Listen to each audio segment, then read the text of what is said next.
Hey, what's up guys, Johnny.Tcustoms here with a brand new video for you this week. And this week I am bringing you my set of Jurassic Park Lego custom minifigures. Here I have Ellie Sattler, Alan Grant, John Hammond, and Dr. Ian Malcolm. I'm making these because recently the Jurassic Park movies were released on Netflix and I rewatched them and I really just love the first Jurassic Park movie quite a bit. So I decided to make these figures, and this week I am going to showcase them, so let's just get right into it. So first here we have Alan Grant, who is portrayed by Sam Neill in the movie.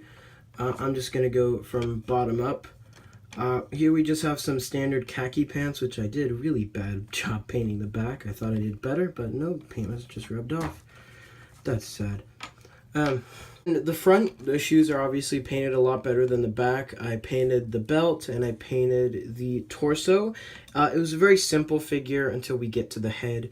The head, I had a hard time figuring it out, but I used a Civil War unmasked cap face as a base. I erased the mouth and I painted a new one along with highlighting the pupils and adding some wrinkles to the side of the eyes.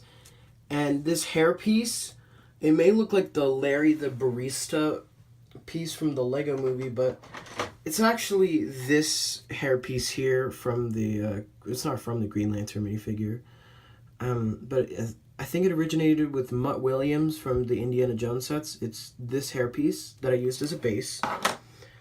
And so, yeah, that's pretty much it for Dr. Alan Grant. Obviously, you can see I sculpted on top of it. And so, yeah. Now we'll move on to the next one. Next up here we have Dr. Ellie Sattler. This figure was also pretty simple.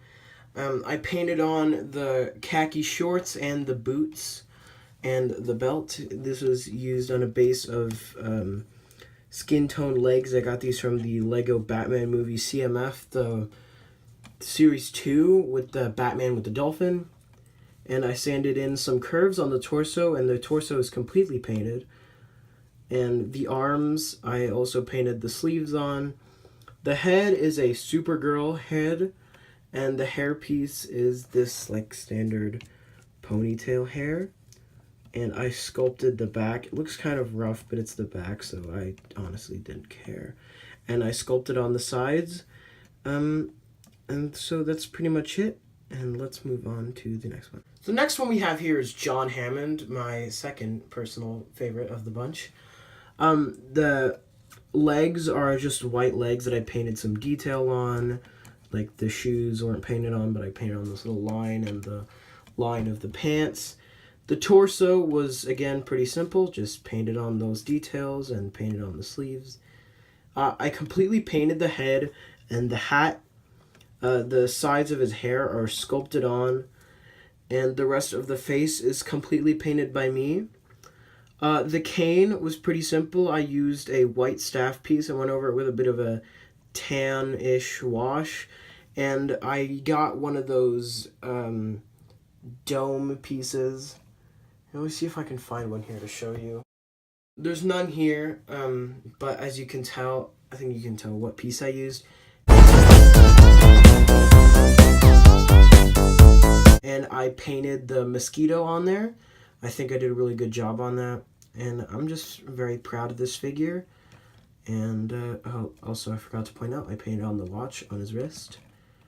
So yeah, that's it for this figure. And now let's move on to the last figure. Last but most certainly not least, we have Ian Malcolm, the absolute legend portrayed by Jeff Goldblum in the movie. This, like all the other ones, all these are pretty simple figures, but obviously I used some black legs and I painted on some shoes with like a gloss black. I'm not sure if you can tell the difference, but they are painted on there. The torso is painted a matte black and the E-tape jacket was painted with a gloss black to tell the difference with a bit of a contrast, so that's there. And I painted on the little chest exposure area. I don't know what to call that, but yeah, painted on the exposed chest. The head was a smiling clone trooper head, which I painted on eyebrows and the sunglasses onto. I had a really hard time figuring out what to do with the head, but I just settled on that. And the hairpiece is sculpted on top of a widow's peak hairpiece. So yeah, that's pretty much it for Ian Malcolm, and that's it for all of my Jurassic Park figures. So let's do the outro. So there we are, guys. That's it for this week's showcase.